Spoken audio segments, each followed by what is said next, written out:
Hello everyone, আসসালামু আলাইকুম। কেমন আছেন সবাই? বরাবরের মতো চলে এলাম একটি ছোট্ট ভিডিও নিয়ে। তবে আমি আপনাদের সাথে আজকে একটু শেয়ার করব রান্নাবান্না। তো আমি রান্না করব আজকে ইলিশ মাছের দো পেঁয়াজা। যেটাই হোক খুবই শর্টকাট করে করব।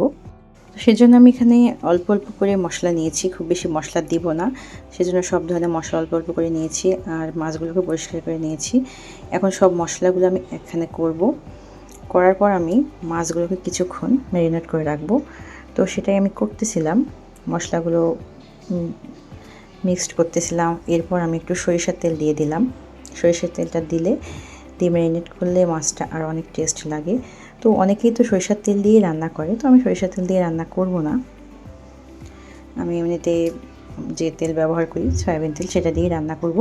তো প্রথমে আমি পেঁয়াজগুলোকে বাদামি কালার করে ভেজে নিব। এই তো মোটামুটি বাদামি কালার হয়ে আসছে। এখন আমি এখানে মাছগুলো দিয়ে দিব। মাছগুলো দিয়ে দিচ্ছিলাম।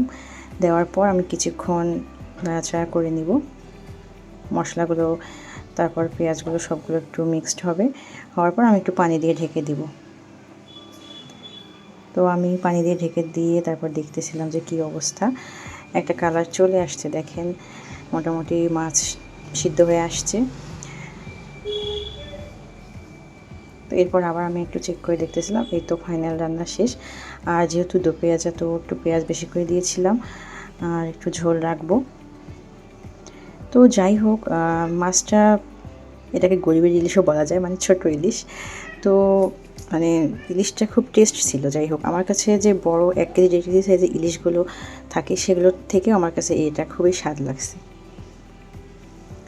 তো আজকের রান্নাটি কেমন হয়েছে সবাই অবশ্যই জানাবেন। আর এভাবে আপনারাও ট্রাই করতে পারেন, অনেক স্বাদ লাগে। সবাই ভালো থাকবেন, সুস্থ থাকবেন। আল্লাহ হাফেজ।